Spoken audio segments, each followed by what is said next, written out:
Dans Sporty News aujourd'hui, Broglio arrêté par la police espagnole, Rajon Rondo contestataire, Roger Federer très respecté, Marcos Baghdatis au tournoi de Metz et David Beckham victime d'une folle rumeur. Le joueur espagnol du Real Saragosse, âgé de 26 ans, a été arrêté par la police espagnole pour attouchement sexuel. Il a agressé une femme de 32 ans en pleine rue en la forçant à lui caresser les parties intimes. Interrompu par un passant, l'ancien joueur de l'Atlético Madrid s'est enfui dans sa Porsche, mais a pu être identifié par la suite par la victime et son sauveur. Broglio n'a eu d'autre choix que de reconnaître les faits. Le joueur risque très gros. Remis en liberté provisoire en attendant son jugement, il ne devrait pas rejouer de sitôt.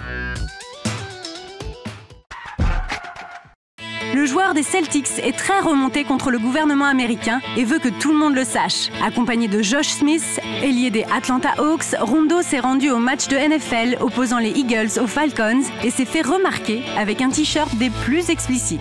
Le gouvernement a du sang sur les mains, une victime du sida meurt toutes les demi-heures. Une phrase choque, le message est plutôt clair. On connaissait l'engagement de Rondo contre l'illettrisme au sein de la fondation NBA Cares. En revanche, on ne savait pas le basketteur si engagé pour la lutte contre le sida. Roger Federer est un chouchou mondial. L'ex numéro 1 a vraiment la cote. Un sondage diffusé par le très sérieux Reputation Institute le classe deuxième des personnalités les plus respectées au monde, juste derrière Nelson Mandela.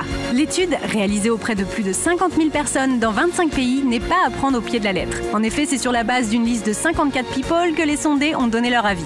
Le Suisse devance d'autres sportifs tels que Derek Jeter, LeBron James, David Beckham ou encore Tiger Woods, qui étaient également proposés au vote des sondés. Il semble que le comportement exemplaire du tennisman sur et en dehors du terrain lui ait fait marquer des points. Tu vois Roger, plus la peine de remporter le tournoi du Grand Chelem, on t'aime quand même. Marcos Baghdatis est le sportif le plus connu de Chypre. À 20 ans, il s'est fait connaître en atteignant la finale de l'Open d'Australie 2006. La même année, son match épique de 5-7 à l'US Open face au vétéran André Agassi en tournée d'adieu a également marqué les esprits. Aujourd'hui, Baghdatis a 26 ans et revient au plus haut niveau après une année gâchée par des blessures. Pendant ces longues périodes de repos, le Chypriote a pu se consacrer à ses autres passions. Le football, ouais, j'adore le football. J'adore cuisiner aussi. Pour le foot, les équipes préférées de Marcos sont l'Apollon Limassol, un club de Chypre, mais surtout Manchester United, le champion d'Angleterre. Plus que le club, c'est de son manager, l'Écossais Sir Alex Ferguson, que Baghdatis est fan. Je trouve que Sir Alex, il est exceptionnel. Chaque fois qu'il amène un joueur,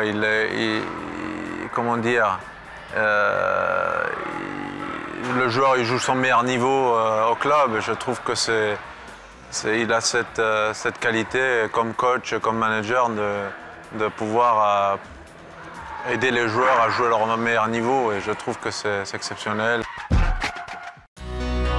Le site Global Associated News veut vraiment faire parler de lui. Et quoi de plus simple pour ça que d'annoncer la mort accidentelle du prodige anglais du ballon rond. Allant jusqu'à donner les détails morbides de la fausse mort de David Beckham dans un accident de voiture, le site s'est par la suite défendu en affirmant vouloir seulement diffuser une blague. Pas sûr que le Spice Boy apprécie ce genre d'humour puisqu'il n'a pas souhaité faire de déclaration à ce propos. Beckham n'est pas le premier people à mourir virtuellement. Will Smith, Russell Crowe, Lindsay Lohan et bien d'autres encore ont été eux aussi victimes de fausses rumeurs de ce genre. La bonne nouvelle, c'est que David est vivant.